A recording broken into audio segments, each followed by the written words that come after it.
With Revised Utopias, we seek unconventional voices and discussion formats to challenge the narrative on cultural progress and the way it is continually rewritten. Is there a place for optimism in emerging visions of the future?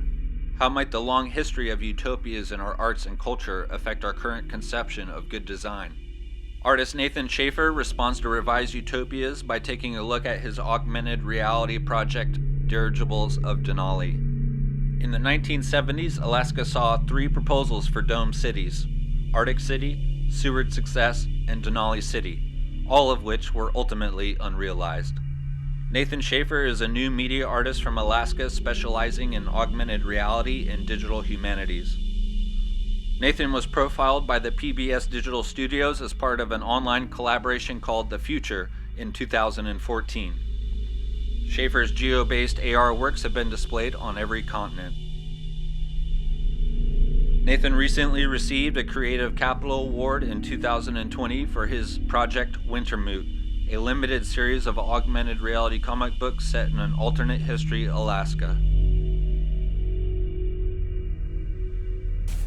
Tuesday we're going to be talking about all sorts of things. I'll do a quick little presentation on what the Dirigibles of Denali project is, how I saw it, what we did to get there, what it looks like now, because it doesn't exist anymore. All those AR platforms are gone. They're like an archive of something that used to exist based on something that never existed, so it's this funny little round and round thing. So I guess if that spirit keeps me, we're going to be talking about the nature of existence a lot. And what it means to actually exist or not exist, as it were.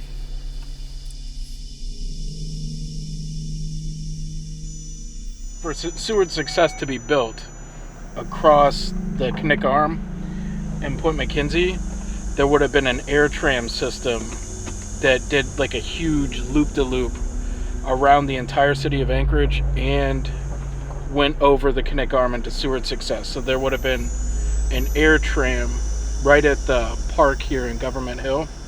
But that air tram in Government Hill is the first bridge to nowhere that I could find in the books. In the Seward Success was like a carless city. There would have been moving escalators and like these subterranean structures. Basically, like if you took 20 shopping malls and just jammed them all together into like a city-sized series of buildings, that would have been Seward Success. What was leading it was the oil boom. So all these people were just making tons and tons of money in oil, and Alaska had just become a state not that much earlier. It was just crazy, just like all this money was coming into the state.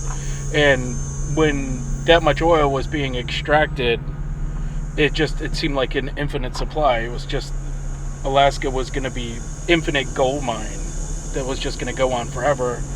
So Seward Success, and that would have had a skyscraper built into the city that was called the Petroleum Center. So it was all like these petroleum-based fantasies, like this utopia of built by petroleum.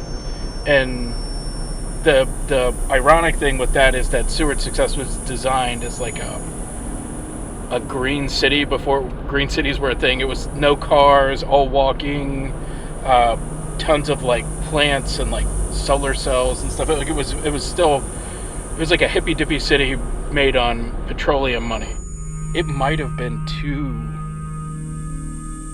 ahead of its time, which I really hate that phrase, but he was actually trying to like think of something that was outside of the way Alaska was functioning.